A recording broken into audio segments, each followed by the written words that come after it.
For Sale, Baby Shoes, Never Worn. This six-word story is often attributed to Ernest Hemingway. It was debatable whether or not the famous American author actually penned this short and sad tale. Despite this, it serves as an excellent example of how much meaning a writer can pack into one line. A short story consists of a lot of meaty narrative skillfully stuffed in a few pages. Short stories must establish characters, setting, and conflict in a much shorter span than a novel. Yet oftentimes, short stories can be just as rich as longer works, full of meaning and creative expression.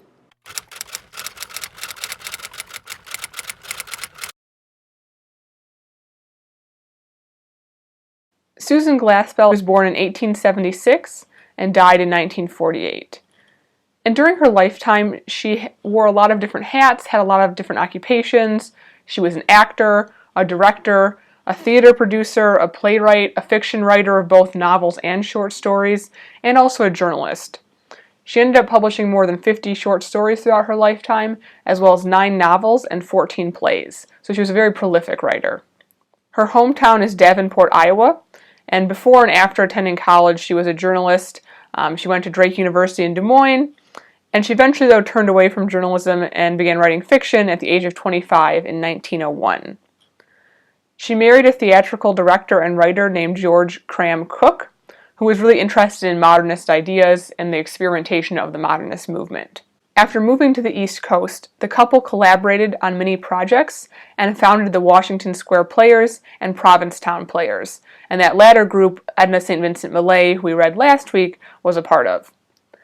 And the Provincetown Players kind of had this goal of creating a unique American theater by staging plays written only by Americans. Her husband, though, did die in 1924.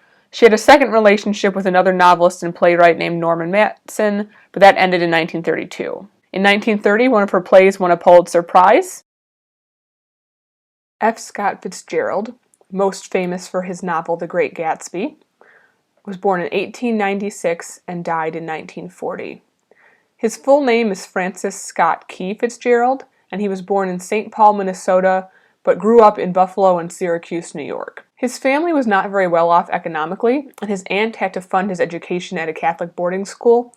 He was later able to attend Princeton University. He was, though, able to participate in literary and dramatic extracurricular activities, which brought him into contact with other intellectuals and kind of, helped get him started on the track of writing. And Fitzgerald left college to join the Army, but the war ended before he was deployed and saw active service. He met his infamous wife Zelda while stationed in Montgomery, Alabama, though she originally rejected him. He published his first book, This Side of Paradise, and became a famous best-selling author at the age of 24. He married Zelda a week after the novel came out. And the couple lived a hard-partying lifestyle.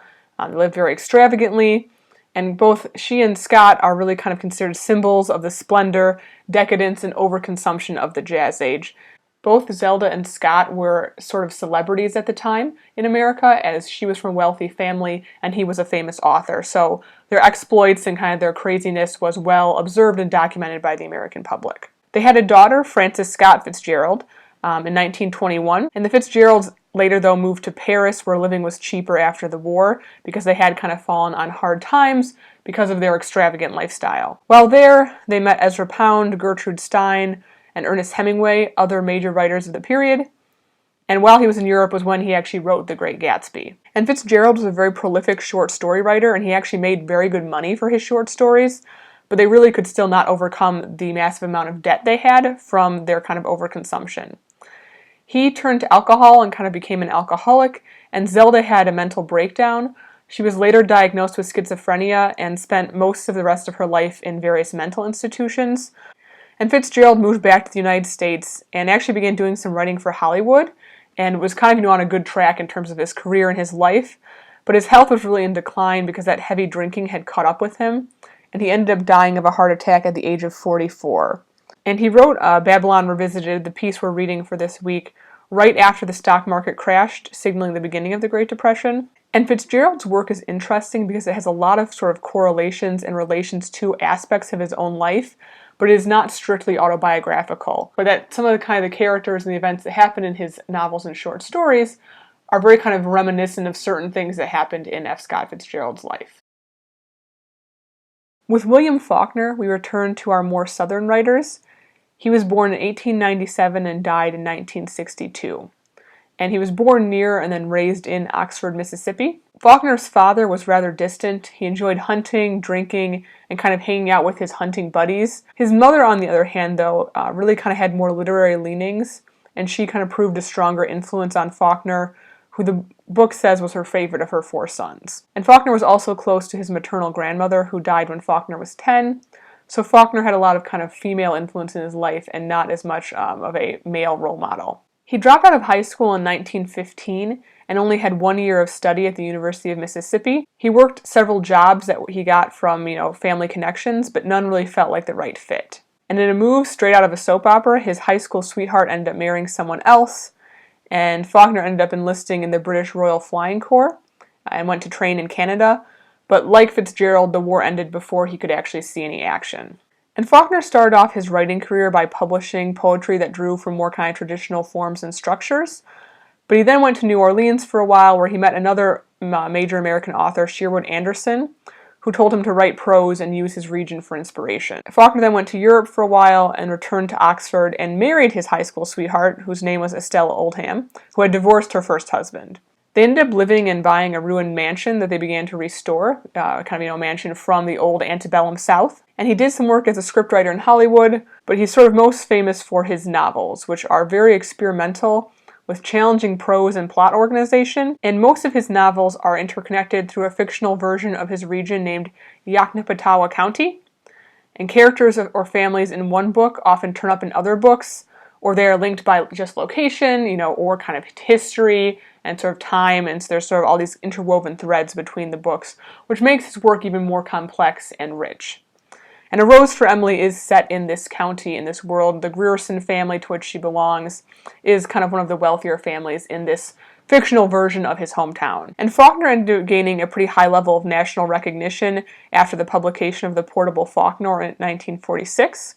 And he already had a pretty solid and influential reputation in France, where they really admired his work. Faulkner later won a Nobel Prize for Literature in 1950. He also was awarded a Pulitzer for fiction. And then he died of a heart attack at the age of 65. Alice Walker is one of our first and few authors who is still alive at present. She was born in 1944. Her hometown is Eatonton, Georgia, and she was actually the first African-American woman to win a Pulitzer for fiction. She was the youngest of 8 children born to a maid mother and sharecropper father. At the age of 8, her brother accidentally shot her right eye with a BB gun. The family could not afford to get to the doctor until a week later, as they didn't have a car available to them, and she ended up suffering from partial blindness due to the accident, but also the fact that she was not able to receive quick medical treatment. This incident led to a growing rift between Alice and her father, as well as caused her to kind of shift from a more outgoing personality to a more withdrawn and self-conscious personality. And she actually began to suffer with mental health issues like depression and suicidal thoughts, things she would suffer with for the rest of her life, as the other children teased her for the scar tissue in her eye. There is a kind of silver lining to this episode, though, because it did lead her to turn to writing to express herself. She attended segregated schools, but graduated as valedictorian of her high school. She received a scholarship to go to Spelman College and became really involved in the civil rights movement. She then received another scholarship to go to Sarah Lawrence College in New York, where she was one of very few African-American students and one of even fewer female African-American students. And she spent a year as an exchange student studying in Africa, so she kind of could draw from a lot of different cultural experiences in her work. She married a civil rights attorney named Melvin Leventhal in 1967. She and Leventhal, though, did eventually have a daughter named Rebecca together, and this is Alice Walker's only child. They ended up separating in 1976, her and her husband. And, for most of her life, she worked full-time as a writer of various genres, as well as teaching. Her most famous work is The Color Purple. She writes extensively about gender and race, as well as the intersection of the two, and is really credited with bringing the work of Zora Neale Hurston back into the limelight and the American canon. She champions what she calls womanism, which she uses to define a black or woman of color feminist.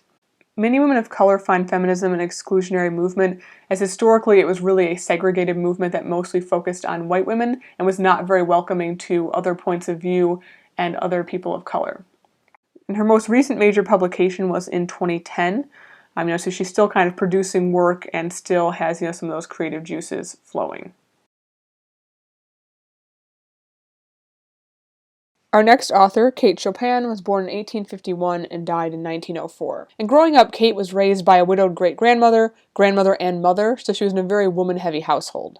Kate's father died in a horrific train accident when she was still a child. She later married Oscar Chopin in 1870 at the age of 18, leaving her home of St. Louis, Missouri for New Orleans. And Oscar apparently was a very good husband. They had a very good relationship, and he gave his wife a lot of independence and was very kind. Chopin did have 6 children before the age of 30. Business failed as a result of poor cotton crops in 1880, so he had to move his family to Cloyderville in Natchitoches Parish, Louisiana, where he ran a general store and several small plantations. Sadly, though, Oscar died in 1882 of swamp fever, and Kate actually ran his businesses for a few years, but eventually moved back to her mother's home in St. Louis. Her mother then died shortly thereafter, leaving Chopin widowed with 6 children and no mother for support.